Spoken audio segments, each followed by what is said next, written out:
Hi everyone, welcome to episode 5 of Firm Thinking. My name's Nicole Santo. And I'm Mike Lombardo. We're going with a little bit of a different format for this week's episode. In our past few episodes, we've interviewed some folks from the community that have interesting stories to tell, and we were happy to bring that to you. But this week we're going to talk about something that's been very popular in the Netflix arena that also has a lot of implications for the legal world.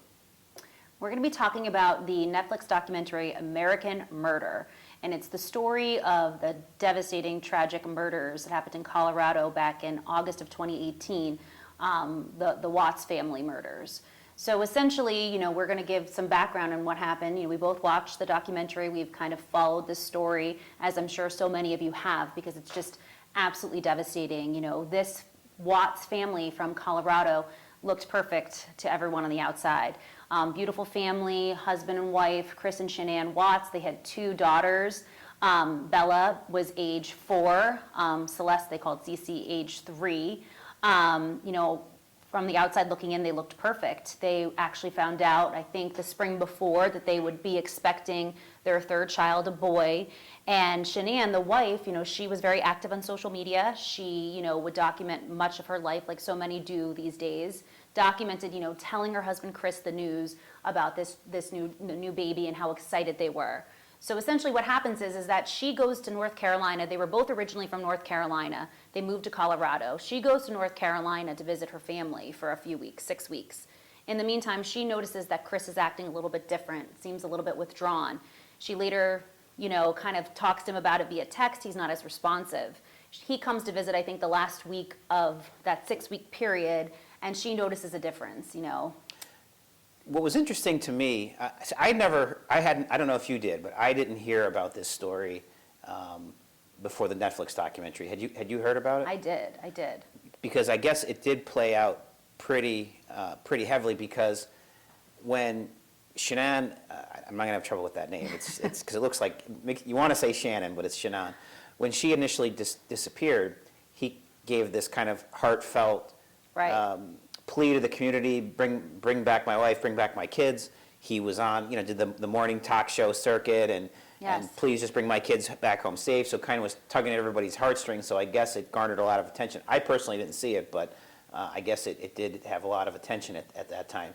And now, of course, with the Netflix documentary coming back, it's bringing everything back again. But what's interesting about the case is that, as true to most things these days, so much of it played out in social media. So you have all of this history leading up to the event documented on Shanann's Facebook page.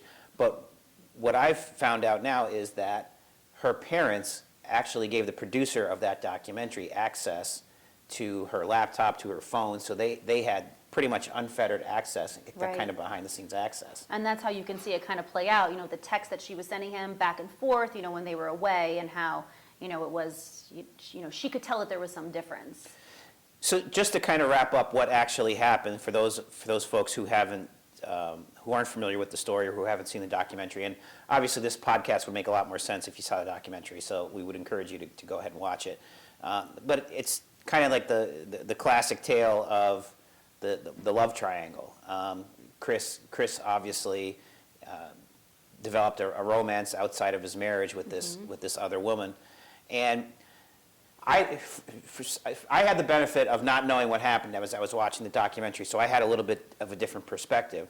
But as you're watching the documentary, you could kind of see how he's becoming more and more aloof from her, not really excited that they're about to have another baby, their 3rd child. And we're kind of watching it from 30,000 feet, and you could see that, boy, this guy there's got to be somebody else in the picture. He's not at all excited, as engaged with his young family. He just seems totally aloof, and that's ultimately what played out. So essentially what happens is they come home from North Carolina, and then a few days later she goes on this business trip to Arizona. He stays home with the kids. She finds out, I don't know if she got some sort of notification or looked at the credit card statement. He told her he was going to dinner by himself. Yeah, that's what it was. I think he went to like a fancier restaurant, and I think there was like drinks on the tab. I mean, she knew that it was for more than one person. Yeah, it was pretty clear. So essentially what happens is she gets dropped off at the house by her friend at 1 in the morning when she gets home from this business trip. and their security footage picks her, you know, you could see her going into the house, which is the last time anyone sees her. Yeah, it was the ring doorbell, I think, right? And, you know, what happens, you know, the murders essentially happen that night. Yeah, he ultimately confessed to the crime. So what we know happened is that they had some type of confrontation over her suspicions, which ultimately weren't suspicions, they were proved to be true, that he was cheating. And they had a conflict about that, and he essentially murdered her in cold blood. Right. And the two young children, I think, woke up at some point, obviously, from the commotion. I mean, it's really hard to watch. It is. It's really hard. Devastating. It's really hard to watch and to think about. But he essentially loaded his wife's dead body into his truck, and then packed up the two children. And he was an oil driller. He had some type of, Right. I don't know exactly what he did, but he worked on an oil derrick or something like that. And he packed up the two kids, took them to a site, buried his wife's body, and then smothered his two children Right. in cold blood and stuffed their bodies in an oil tank. I mean, it's really difficult to Gruesome. watch. And it's hard to understand because he's a seemingly, you know, quote unquote normal guy. Right. And it's hard to understand how someone wouldn't have manifested something in their background leading up to that point, that they're that callous and can do something so horrific. I mean, you really can't imagine something worse than what he did. Right. And then the next day, so what happens is that, so Shanann had an OB appointment the next day, you know, for her pregnancy. She misses the appointment. Her friend who dropped her off at the house realizes she misses the appointment, calls her, texts her, no answer. So she goes to the house. I think it was like noon the next day. And, you know, can see that her car's in the garage, you know, rings the doorbell, nobody's answering. She ends up calling the police to do essentially a welfare check. Right. And they can't go into the house. They need the permission of the homeowner. So they call Chris. He comes home from work, and he actually lets the police in the house. And the interesting thing about the Netflix documentary is that you're essentially seeing everything firsthand, because the cops that came to the house are wearing body cameras. Right. So basically the whole first part of the documentary is from the perspective of these police officers going through, you know, hearing this information for the first time, and you can see everything, his reactions and everything. And the friend sort of ends up being a hero in a lot of respects, because you can tell that she's immediately suspicious. Like, Shanann would never do this. Shanann Right. would never... She would never leave her phone. They came in, her purse was Right. there with her phone Right. and her keys. And she would never leave without her phone. She would never miss an appointment. But as you mentioned, we have the body cam footage. We talked about the Facebook footage, or excuse me, the Facebook, the printouts from Facebook, the access that they had to text messages and so forth. And then the interviews, when he's ultimately brought in for questioning, is also all recorded. So we have this treasure trove of data Right. that we could kind of watch how this plays out, and the producers do a really good job of kind of taking you on that journey. One thing that was really interesting I found was when they bring in the neighbor who has surveillance footage that, you know, hones in on the Watts' driveway, and he plays it for the police, and it shows Chris's pickup truck backed up, you know, Right. towards the garage. He tells the police he never parks Never his does car that. there. And he's loading things into the truck, and you can see it. And when he's playing it for the police, you can see on the body camera Chris's reaction to watching that. And he's not paying attention to the video. He looks nervous. He's looking at his phone. He's touching his head. You know, he's not eyes peeled looking to see if there's any evidence on that camera. And the neighbor calls that out. He does. The neighbor pulls the cop aside, and again, this plays out on the body cam footage, and says, he's not acting right. Like, I know something's wrong. Yeah, for sure. And with the benefit of hindsight, it's hard to understand how someone could just be standing there and be so calm and collected and answering all those questions, knowing what he just did. Right. So the police, you know, we talked about this before we started recording, but most of the time, people who are murdered know the people who murder them. It's unusual for a killing to be random. So in a situation like this, any seasoned police investigator who's coming to that crime, is one of the first things they're going to suspect is, I would think, is the spouse. Right. And that's ultimately what happens, and that plays out all on video, and they bring him in for questioning. And And he initially goes in voluntarily. right. sits in, talks to the investigators voluntarily, and agrees to undergo the polygraph test. Yeah, and one of the things that's that's interesting is that all throughout this time period, it's not so much interesting as it is cold and callous, that he's putting out this vibe that he's the concerned dad, the concerned husband, and kind of tugging at the heartstrings of the community. And of course, there was a groundswell of community support. Let's go out and look. Let's hang flyers. Let's go search in the woods, search all over the town, and he kind of lets that go on, knowing what he did. Right. Now, you raised the issue of the polygraph, and the polygraph is interesting because I think now from TV, most people, maybe you don't, but polygraphs are not admissible. Right. Polygraphs are not admissible as evidence in a case. But as we see in this case, it could be a very effective investigative tool. Right, and just so for everyone's clear, a polygraph is a lie detector test. Right. So essentially, you're hooked up to a machine, that they check your respiration rate, your heart rate, to gauge your reaction to questions that are being asked. And it's a long process because you're essentially asked the same question multiple times to kind of gauge whether you're telling the truth or not. And as you said, although they're not admissible in court, they are interrogation tool, especially if somebody agrees to undergo it voluntarily. Right. So, the police are coming to this scene. There's no evidence of forced entry. There's no real evidence of a struggle. The house was actually pristine. It was Right. so clean. So, right off the bat, as an investigator, you have to be thinking that if there was any foul play afoot, that it had to be someone that was known to these people. You may not suspect the husband at first, although that's an obvious place to go. But whoever it was had to know these folks because there's no sign that anyone gained entry to the house Right. through illegal means. So right off the bat, the investigators have to be thinking about that. Then they do the polygraph, the lie detector test, and he scores miserably on that. Right. And I think at that point, the investigators' suspicions are probably confirmed. So they didn't. You get the sense in the documentary that he does poorly on the test, but maybe not how poorly as he actually did. We found this out after the fact that a failure on a lie detector test, a failing score is a -4. He scored a -18, which is Abysmal. it's off the charts. Right. So I think at that point it's like, let's have our come to Jesus moment here, Chris. What did you do? Get this, kind of get this off your chest. Right. She basically says, listen, I know you're being deceptive. And I think, it's at that point that he says, I want to talk to my father. Yeah, and they're kind of playing that good cop role, like, hey, get this off your chest. This is a burden.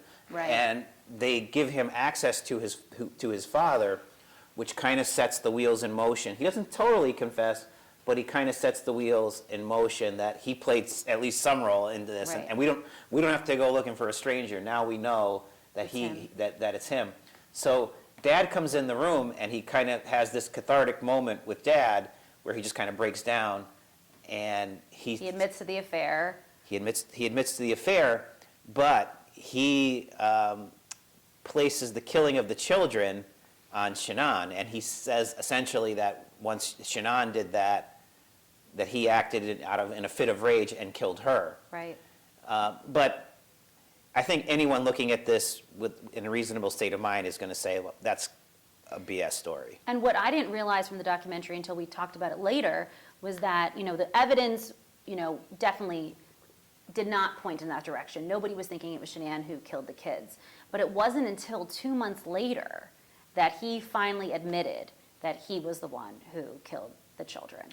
I did not know it was that much of a time that had passed. And let's talk about the implications of social media in this case. Because again, my perspective of it was I hadn't seen the case before. I had no idea what the facts were. I had no idea where the producers were taking us with this documentary. So let me hear what your perspective is, because when I'm watching it and they're showing all of her social media posts, and she was someone who put an awful lot on social media, and they give you this perspective in the documentary that some people, when the crime had happened and they were going back and looking at her social media, they were kind of looking at her almost critically because she put so much out there. And this is a phenomenon that we see so much now, right? people So just kind of much. putting their life all out there on Facebook.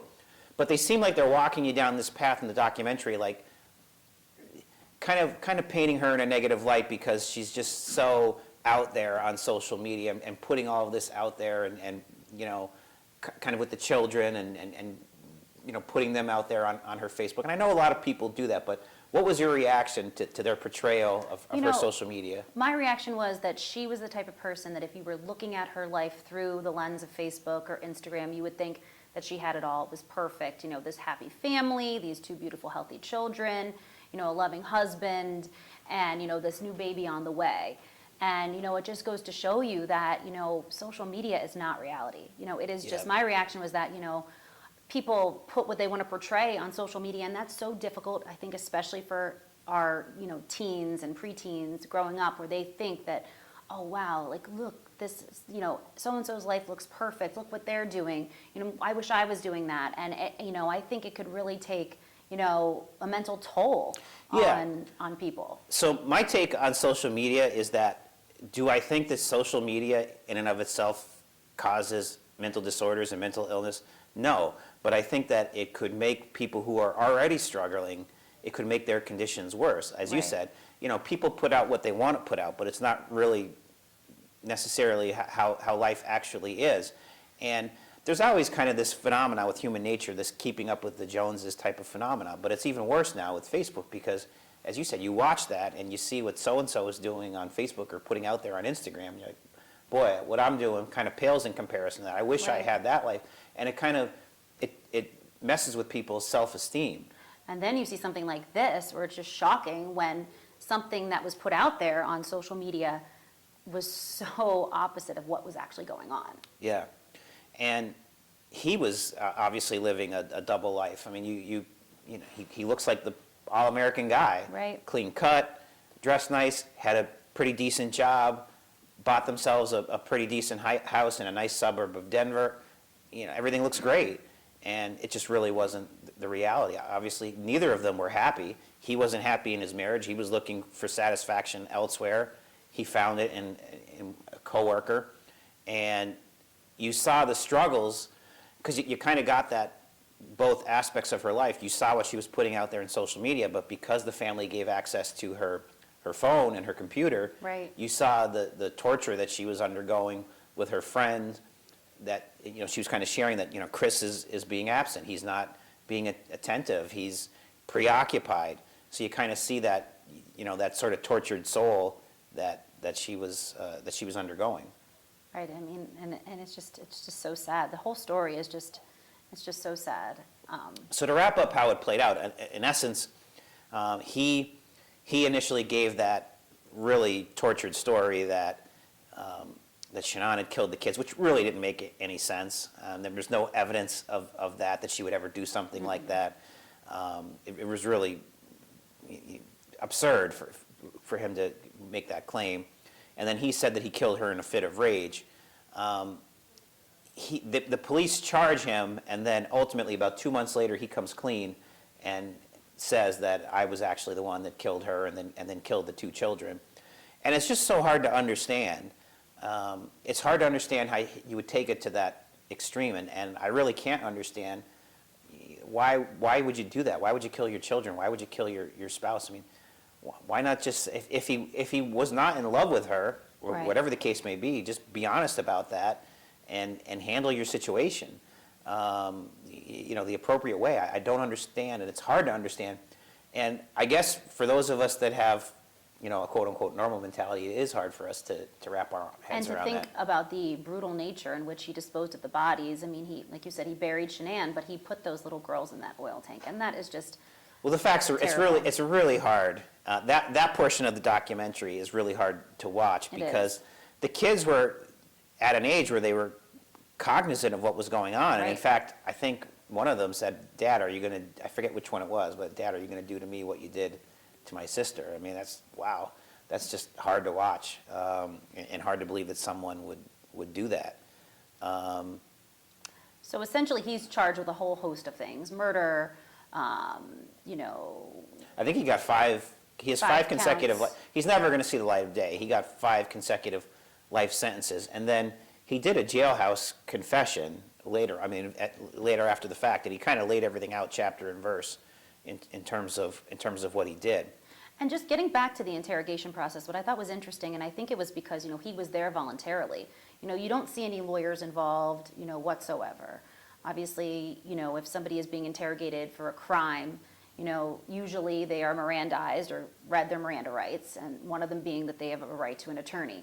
So it's interesting because because he was there voluntarily, I don't think we see in the documentary or elsewhere whether he was actually Mirandized after he was charged.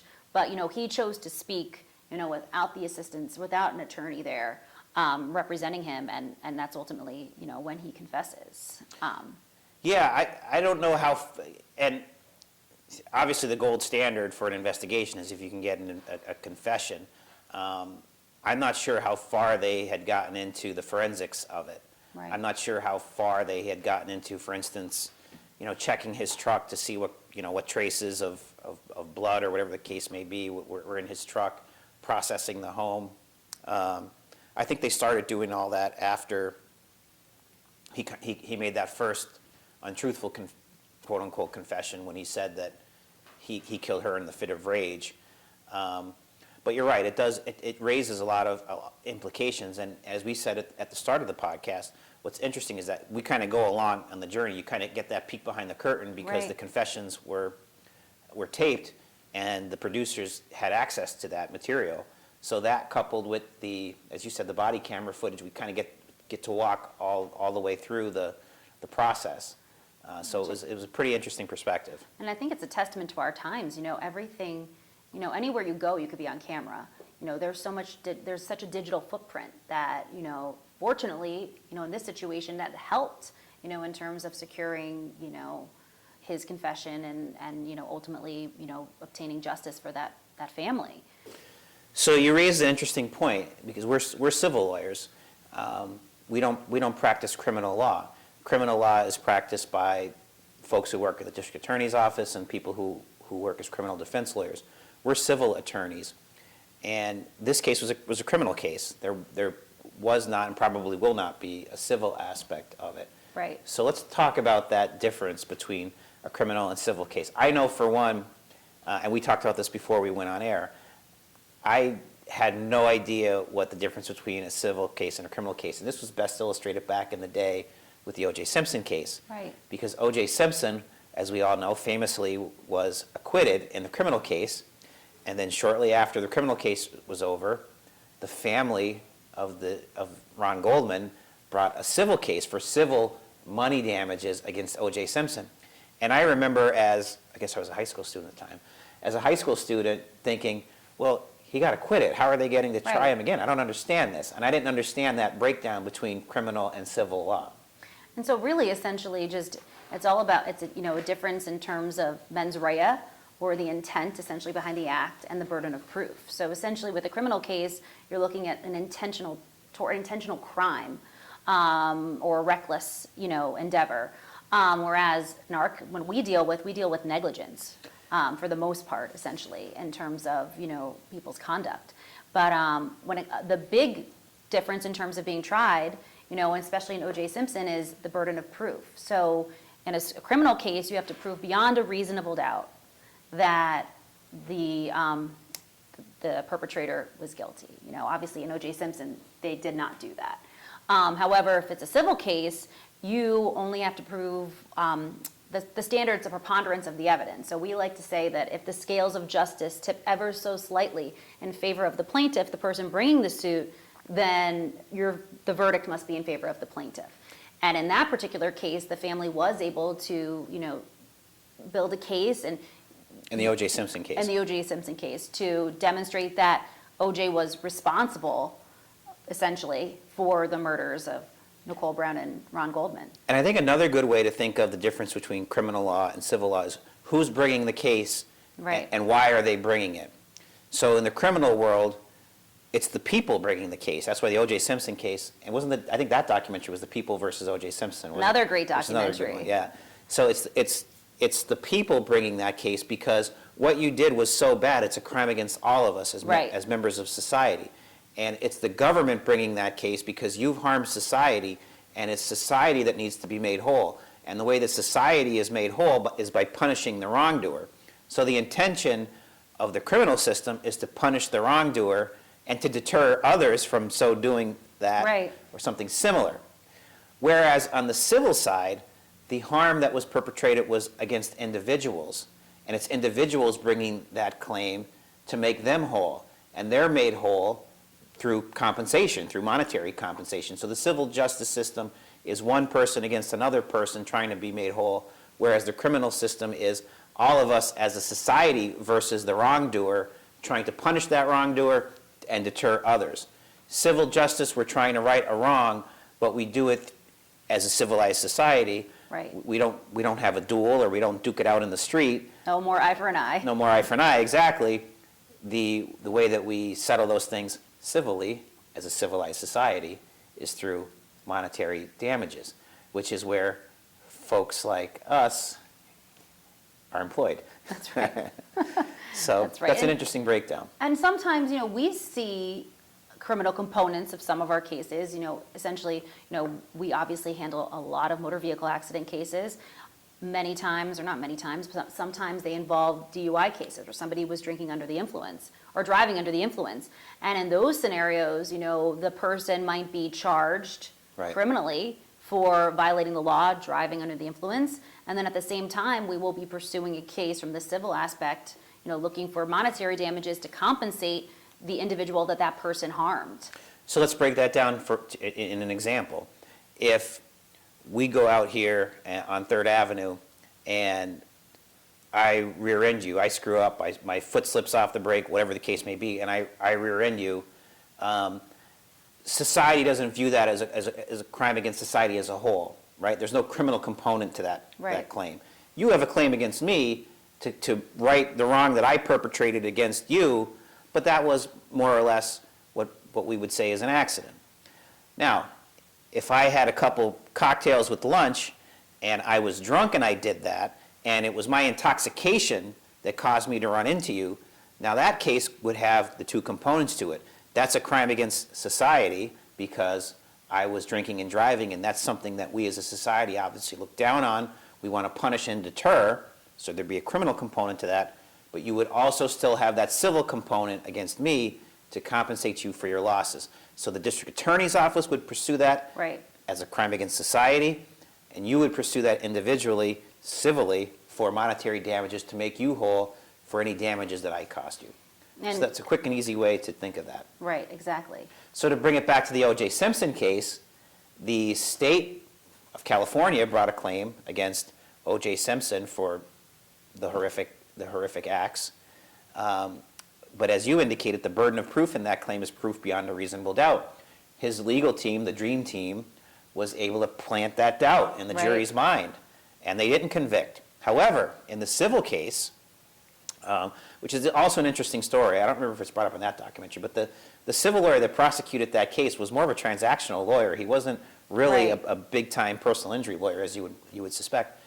He only had to show that beyond a reasonable, or excuse me, by preponderance of the evidence, as the analogy that you gave, just kind of tipped that scale so slightly, Right. that he caused the deaths, that wrongfully caused the deaths, in that case of Ron Goldman, and he was able to do that. So they were able to recover monetary damages. So where the state failed on the civil side of things for monetary compensation, they succeeded.